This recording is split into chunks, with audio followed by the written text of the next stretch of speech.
education.com में आप सभी का स्वागत है। क्वेश्चन है, a silicon control rectifier can withstand a maximum junction temperature of 120 degree centigrade.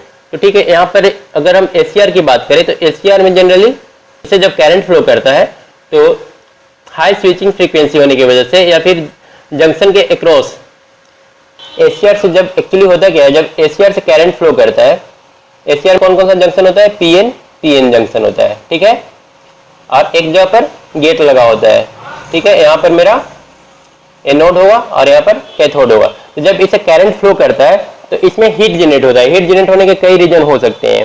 For example, जब इसे करंट फ्लो करता है तो सबसे पहले तो कंडक्शन लॉस होता है, ठीक है, उसके बाद अगर हम बात करें तो गेट ट्रिगरिंग लॉस होगा। यहाँ पर गेट करंट जब हम लोग देते हैं तो यहाँ पर भी लॉस होता है, जिसे हम लोग बोलते हैं गेट ट्रिगरिंग लॉस। इसके अलावा स्विचिंग लॉस होता है, अगर फ्रीक्वेंसी हाई रहा तो स्विचिंग लॉस काफी ज्यादा होता है। तो इन सारे लॉसेस की वजह से इसके क्रॉस क्या होता है, हीट जनरेट होता है। अब इस हीट से इसको बचाने के लिए हम लोग केस और सिंक लगाते हैं, ठीक है, केस सिंक। और सबसे बाहर जो होगा उसके हम लोग जो सबसे बाहर का जो लेयर होगा उसको हम लोग बोलेंगे एम्बिएंट लेयर, मतलब कि एटमॉस्फेयर। वहां पर हम लोग कुछ भी दे सकते हैं। मतलब होता है क्या है, सबसे पहले तो ये मेरा थायरिस्टर हो गया, थायरिस्टर के ऊपर हम लोग एक केस लगाते हैं, ठीक हो गया, ये मेरा केस है। तो इस जंक्शन पर भी हीट जनरेट होता है, ठीक है, यहाँ पर हीट जनरेट होगा। उसके बाद केस के जंक्शन जो यहाँ पर आ रहा है तो यहाँ पर टेम्परेचर कुछ होगा, यहाँ पर टेम्परेचर कुछ होगा। और ये जो केस होता है वो कनेक्टेड रहता है सिंक से, ठीक है, सिंक कुछ इस टाइप से इसका स्ट्रक्चर होता है, ठीक है। और उसके बाद ये जो बाहरी हिस्सा है यहाँ पर हम लोग ऑयल भी रख सकते हैं या फिर एयर भी रख सकते हैं, तो इसको हम लोग एम्बिएंट बोलेंगे। तो कैसे हो गया, सबसे पहले तो यहाँ पर आ रहा है जंक्शन, जहाँ पर टेम्परेचर T1 है या फिर TJ मान लेते हैं। जंक्शन के बाद आता है मेरा केस का टेम्परेचर हम लोग TC बोल लेते हैं। और उसके बाद आएगा सिंक, ठीक है, सिंक का टेम्परेचर TS। और उसके बाद एम्बिएंट, इसका टेम्परेचर हम लोग TA एज्यूम कर लेते हैं। तो एक्चुअली क्या होता है कि जंक्शन और केस के बीच हीट का जो रेजिस्टेंस होता है, जब हीट एक जगह से दूसरा जगह फ्लो करता है तो इसका कुछ रेजिस्टेंस भी होता है। इसको हम लोग थीटा जेसी बोल सकते हैं, J फॉर जंक्शन और C के लिए, केस के लिए C। यहाँ पर जो टेम्परेचर का, यहाँ पर जो रेजिस्टेंस होगा हीट रेजिस्टेंस, उसको हम लोग बोलेंगे थीटा CS, केस और सिंक। और यहाँ पर हो जाएगा थीटा SA, सिंक और एम्बिएंट। तो एक्चुअली जो इसमें पावर फ्लो करता है उसको हम लोग लिख सकते हैं डेल टी, जो होता है डेल टी इक्वल होता है P इंटू थीटा के, ठीक है।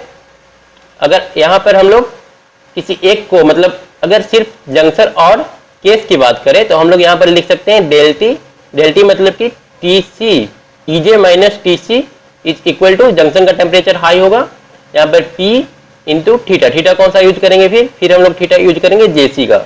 इसी तरह से हम लोग सारा का किसी के भी बीच अगर पावर पूछे या फिर वहां का इन तीनों जो रिलेशन है इसमें से कुछ भी निकालने के लिए बोले तो हम लोग ये फार्मूला अप्लाई कर सकते हैं किसी के भी लिए।